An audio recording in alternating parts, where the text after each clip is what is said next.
Hello, everyone. Today, we are just thrilled to explore the fascinating world of science journalism through the eyes of our guest, Christine Rowe.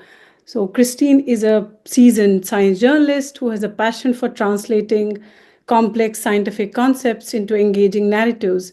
Christine covers science development and environment for the BBC, Forbes, Nature, and other publications. Thank you so much, Christine, for taking time for this interview. Really appreciate it. Thanks, Aliya. I'm happy to be here. So, Christine, I would like to start this interview by asking you, can you just describe your journey into science journalism and any pivotal moments that shaped your career?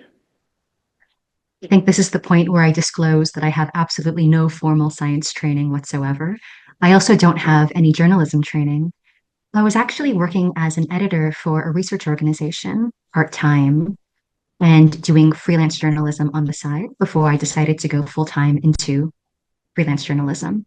And what drew me particularly to science reporting was that I was working for a development organization where we were very interested in looking at ways, to reduce poverty, to improve the world, broadly speaking. And it seemed that a lot of the ways to do that involved some sort of innovation, whether that is very high tech scientific innovation or even more low tech kind of social innovations. And I think that as a generalist science reporter, you can talk about all those sorts of things. Christine, are there any storytelling techniques that you found effective in covering science or environmental issues? I don't know if these are specific storytelling techniques, but I find that, of course, the scientific literature is very precise but very dry. And then personal stories are very moving, but not necessarily rigorous. So just marrying the two in some way, I think, is potentially impactful. Is there a story that you have found most rewarding to cover and why? Well, because I have a very short memory, I'll just tell you about the last published article I had. It is quite a personal topic because it is about treatments for bipolar disorder, which runs in my family. And I've seen firsthand how devastating that illness can be if it's not well managed. So I was writing about um, the oldest treatment for bipolar disorder is increasingly unpopular. It's used less and less all around the world. And I was investigating why that's the case. So I spoke with a number of patients, although ultimately only one person's story, personal story, actually made it into the article.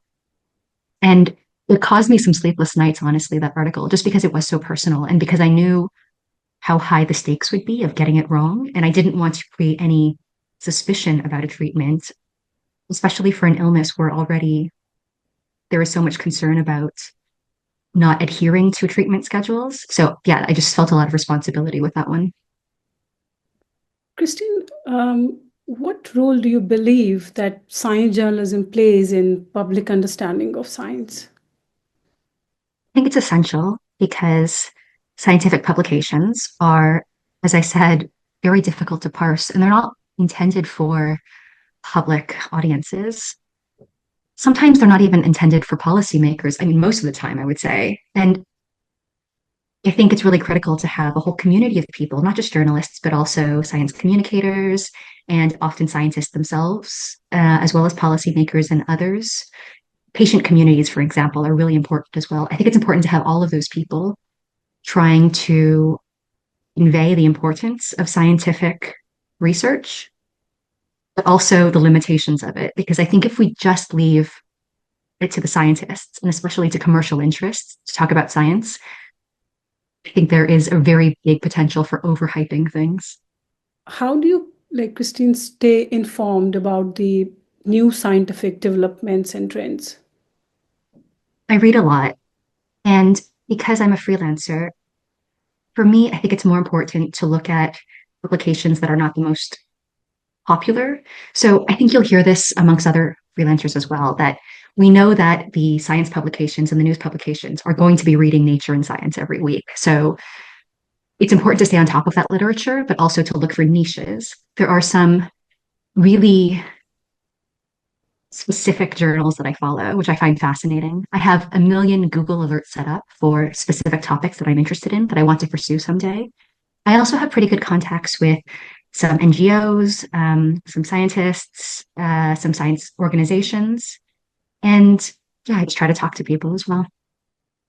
Christine, what advice would you give to someone just starting out in science writing? I always want to talk about money when it comes to journalism because I think it's not discussed often enough. And I realize that I'm in a privileged position. I live in the UK, in a city that's very expensive, but also I come with certain privileges, I know. So it's even harder for people from certain backgrounds or especially with certain language barriers. Even just being born as a native English speaker, I think gives me such a leg up, which is not earned. And I recognize that. But even with all those caveats, it's quite a precarious job being a journalist in general. And being a science journalist, perhaps as well, because your job really is to scrutinize things very heavily. So it's especially important to avoid conflicts of interest and like commercial ties. So in that way, I think that journalists have to know, aspiring journalists especially, that there isn't a lot of money in this field generally. So you really have to be passionate about it. And that said, just staying curious, I think, is really good advice for anybody working in or adjacent to science. I have been proven wrong about so many things as a journalist, and some of those things were quite hard to take initially, but I think it's really important to recognize when we get it wrong. And I have done that a number of occasions. Thank you so much, Christine, for your time and keep up the fantastic work. Oh, thanks so much, Aliya. Best to you.